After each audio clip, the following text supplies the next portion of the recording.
Ayun, so good evening guys. Ngayon po ay Thursday, July 16, 2026. So malapit na matapos yung 1 week natin. Pero yun nga, umarangkada pa rin si index. Nag-close tayo ng 6,325. Dow G nga lang yung mga kandila natin. Pero berde tayo ng 0.36%. And then meron tayong maliit na 189 million net foreign buy naman dito sa market natin. So, yung global market, hindi maganda yung yung futures na pinapakita. So, medyo mapula sa US market natin. European stocks mapula at saka dun sa Asian markets natin, majority is mapula. Nalaglag na naman kasi si Korea ng laki, 6% yung kanyang nilaglag. Baka kay SK Hynix pa rin yung laglagan niya. Tapos sa cryptocurrencies natin, ganun din, medyo humina din siya, nasa 63K si Bitcoin. Tapos sa majority ng mga cryptocurrencies natin is pababa yung kanilang galawan. Okay? So parang buong global market may na for today's trading po natin. So dito sa market, yung mga malakas, yung mga dating malakas na, ayan, si ABG, umakyat siya ng lakas ng sipa niya. So halos nandun na sa to the moon si ABG 8.37%. So meron siya 9.41 million net foreign buy. Tapos si Felix Mining nag-up din siya ng 8.09%. And then meron siyang 15.74 million net foreign buy. Nag-bounce yung pala mga mining pala yung gumalaw sa atin. Tapos si PLDT nag-up din siya ng ilan ba to? 3.86%, so 200k net foreign sell. Tapos si PXP up ng 3.85%, meron siyang 188k net foreign buy. Tapos si Atlas Mining, so mga mining nga, 3.82%, so meron siyang 5.92 million net foreign buy. Tapos si Converge, nag-up ng 3.57%. Pero kanina umaga nag-up to ng 5%, so meron siyang 23 million net foreign buy. So hopefully, pabalik na yung direction nitong si Converge natin. Okay? So yun pa yung mga pag-usapan natin. Wala masyadong balita dito sa PSE market. So disclaimer pa rin sa mga bago sa channel natin, as usual, yung review is for education purposes lamang po yan. So huwag mong gagamitin to as a reason para mag-buy, sell, or hold ng stocks. May risk po na involved sa market. So due diligence as usual kung anong stocks po yung gusto yung bilhin. And then follow mo lang po ako dito sa ating Palabi Trader na YouTube channel. As usual, subscribe ka lang para updated ka sa reviews or kung sumo-join ka dito sa trading group naman natin. Okay? So yung mga nakasubscribe, as usual, maraming salamat sa mga viewers sa market. Check mo na lang yung mga daily reviews, company reviews, mga sample trades po sa market, tapos sa mga yung mga risk management, and then basic learning sa markets natin. Okay? So double check mo na po yan. Tapos sa crypto. And then para sa mahilig sa mga cryptocurrencies, follow mo na lang po ako dito sa ating Palabi Trader. Crypto ko to para sa mga crypto-related vlogs. Social media, Facebook account na Palabi Trader or dito sa Facebook page para updated ka sa mga posts natin. Tapos sa Bodega Peak, yung mga articles natin sa local market. And then, at silip tayo dun sa mga konti lang mga napopost ko ngayon. So, ito yung pinaka-summary ng index, 195 million net foreign buy. So, panalo ngayon si mining stocks. Ayan. Medyo malalakas yung sipa po nila.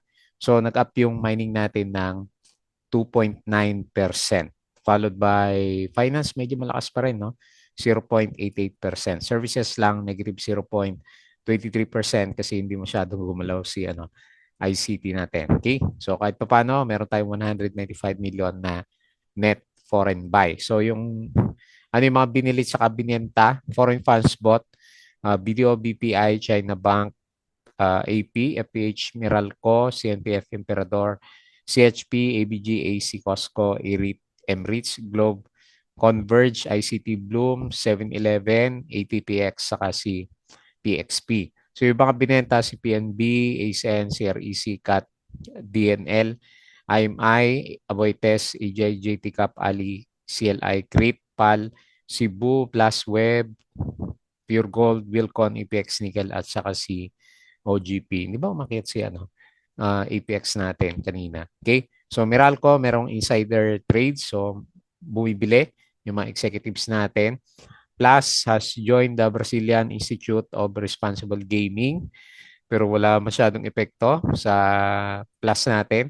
BPI reported a net income of 32.8 billion for the first semester of 2026. Tapos si Globe signed a 10 billion term loan facility with Land Bank of the Philippines. FGen said that is received unsolicited non-binding offer of 5 billion from Indonesia's PT Barito to acquire its renewable energy subsidiary EDC. Okay, so baliktad pala. So akala ko kapon si FGen yung nag-subscribe kay EDC. Meron palang official na investor from Indonesia. So renewable energy siya and then gustong bilhin si EDC. Laki oh. 308 billion. Okay, kung mabenta niya yan. Panalo. Tapos si Maynilad, meron siyang monitoring procedures. Okay, so massive shift in clean energy, so EDC. Tapos Robinson Land is ready to proceed with the next asset infusion into RCR. Meralco, Sual Power Joint application turned down by ERC. US launches fresh strikes on Iran yan. So kaya pala, may na yung global markets natin ngayon. OFW remittance hit 1-year low. ICTSI top 2 trillion market cap. Ayan. So yan yung pinakamalaking stock sa PSE market. And then okay yung galaw kahapon ng US. Pero yung futures na pinapakita niya ngayon, medyo mapula po siya. Okay? So sa patalas ulit, yung Patreon channel natin, yung gusto ng guide sa trading sa Philippine markets, sali lang po kayo dito sa group natin. Okay? So check mo na lang yan. And then punta tayo dito sa index. Okay. So based dito sa galawan natin, lampas na tayo dito sa lampas na tayo dito sa gap area kanina. Kailan nag Dow G, ayan bumalik dun sa may gap area natin pero hopefully malampasan natin yung 6.5 pero parang magaan yung market, di ba? Tingin mo, pwede na ba yan pag lumampas tayo ng 6.3?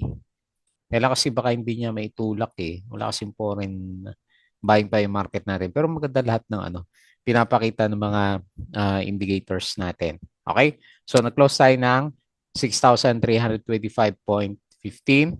So, 0.36%. Maliit lang. And then, 189.57 million net foreign buy. Okay? So, yung mga winners, actually, is si Island yung pumitik eh. 14.78. ABG, ayan oh. Nag-breakout pa. Okay, panalo yung mga holders. 8.37% si Rock. Hindi natin mga napapansin. Pumipitik din pala, ayan oh, si Rockwell Land. Oh, ang lakas, 8.33%. Felix Mining, ito medyo nabuhay ng konti.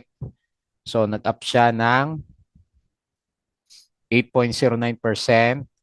Si PLDT, iba kasi walang volume. 112 million yung kanyang trades. So 3.86%, tapos si PXP 3.85% nagre-reverse na. Costco, ito mataas na rin to eh. Ayan oh. 3.65, papabayaan natin itong mga to, umakyat. Tapos si Ayala Corporation, bumalik 3.64 and then Converge. Okay, hopefully nag-bottom na. 3.57. Petron, makit din pala. Oh. Petron, 3.31. Bumabalik si Petron. And then si FNI, 3.28%. Okay? BHI, walang volume. Si Shell PH, 2.73. Ayan. Okay? So, yun po yung mga winners sa market. Sa losers, yung may volume na lang, si Certec. Ayan, pagod na Certec. 3 araw na pala pullback si Tech natin. Hindi natin napapansin. Minus 6% si Apollo, minus 5%. Si IMI, ayan, puro profit taking na. Minus 4.7, ABS minus 4. SCC, ito medyo malalim na, no? Malalim na siya, oh. So, negative 3.83%. And lastly, si Monde minus 2.17%. Okay? So, yun po yung mga losers dito sa market. Medyo tamlay yung yung timpla ng market natin. Okay, so S&P futures negative 0.4, Dow futures 0.02, Nasdaq negative 1.04. So gera na naman kasi. Tapos sa European stocks laglag and then mix o majority ng Asia laglag na talaga siya. Tapos dito sa crypto pabagsak din siya. So time to buy sa crypto 63K, yung ating Bitcoin 1.8K si Ethereum, 575 si BNB, at si Sol natin balik sa 75, tapos si Dodge 0.07. Okay? So medyo mahina din yung ating cryptocurrency. So balik tayo dito para sa mga trending stocks. So unahin po natin sa listahan nga natin tong si ABG. To the moon na. So pwede pa bang humabol o sobrang-sobra na? Ganda ng galaw ni AIG natin, no? Panalong panalo. So meron pa siyang peak dito sa bandang kaliwa. Ito na, yung pinaka-next na resistance, 46 pesos. So, congrats po kung meron ka. Ang laki ng ginalaw nito from the past 2 months. Ayan, diretso.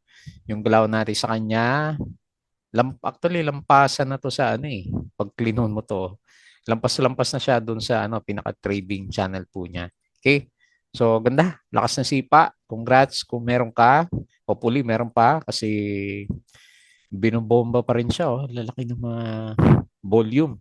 So, nag-close siya ng 13.5. Kailangan overbought. Yan. Nag-close siya ng 8.37% and then meron siyang 9.41 million net foreign buy. So, maganda yung sipa nitong si ABG natin. Okay? Maganda ng trend niya, no? So, gaano kalaki na pala to? Sukatin ulit natin. Laki o 108% panalo. Kahit cost averaging lang dito kay kay dito kay ABG natin, no. Panalo yung mga galawan niya, no. Okay, congrats po kung meron ka nito. Ganda ng galaw. Next si Felix Mining. So nag-bounce ng konti yung mining natin. Tignan natin yung gold. Baka umakyat yung hindi rin, no. Okay. So nag-technical bounce lang sina mining stock sa Philippines. Pangit pa rin ng gold, no? So, nasa ilalim siya. Normally, market siya, di ba, pag may gera. So, medyo maganda yung galaw niya kasi nakasampa dito sa MA20. So, hopefully, mag-retest na ulit tayo dito sa malapit sa MA100. So, RSI 51, nakasilip ng konti dito sa bandang taas ng bullish level natin dito sa market. Okay? Okay yung RSI. So, nag-close siya ng 7.75, 8.09%, and 15 million net foreign buy. Okay? Technical bounce. Next, si PLDT. So, maganda rin yung kanyang galaw.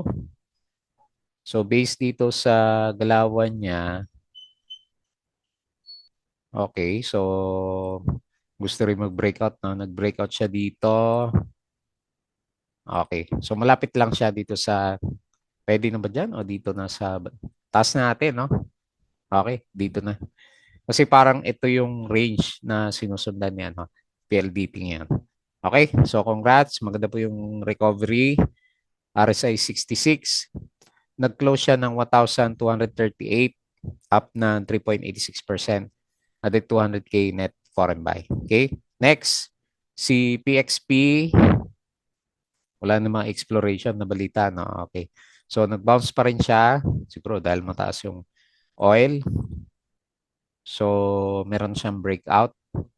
Hopefully, makaabot siya ulit dito sa MA100. Medyo malayo yung MA100. So, maganda yung mga indicators. Yung RSI, okay siya. Yung MACD, okay din po yung galawan niya.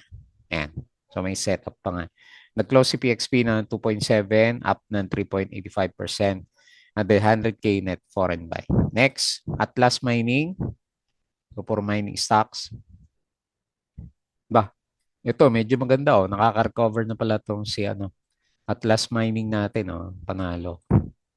Okay, okay na rin yan. Nakabalik siya oh. Ganda ng galaw niya na. So, okay din yung RSI niya nasa bull side ng RSI. Ayan. Mataas siya sa 50. And then okay din yung MACD formation natin. Okay, so nag-close siya ng 8.7. Up siya ng 3.82% and 5 million net foreign buy. And then lastly, na mapagsalita, masakit yung lalamunan ko. Si Converge, ayan, finally nakita din natin na pumipitik-pitik si Converge natin. Pero lalim din ang galaw na ito, no? 52 weeks low siya, oh. 25, yan ang pinakamababa natin, ha. Okay, so, pero wala pa rin yung niya. Hindi pa rin natin makita yung breakout niya, oh. Nasa ilalim pa rin ng MA50. So, bearish pa rin to si Converge. Yan. Okay, so tignan natin bukas, baka mag-breakout. Nag-close siya ng 9.58, up ng 3.57% and 23 million net foreign buy. Okay? So medyo matamlay yung review ko sa market kasi hindi pa rin natin makitang gumalaw yung mga blue chips naman. Okay po, so yun lang muna. Bago tayo close, please don't forget to subscribe ulit dito sa ating Palabra Trader na YouTube channel. Join ka lang sa group. Kung gusto mo ng guide, Crypto Koto, follow mo na lang Facebook account, Facebook page, Bodega Peak, Twitter, and Patreon sa mga gusto ng guide. Sali lang po kayo sa group natin. Okay? So, yun lang. Maraming salamat. Kita ulit tayo bukas.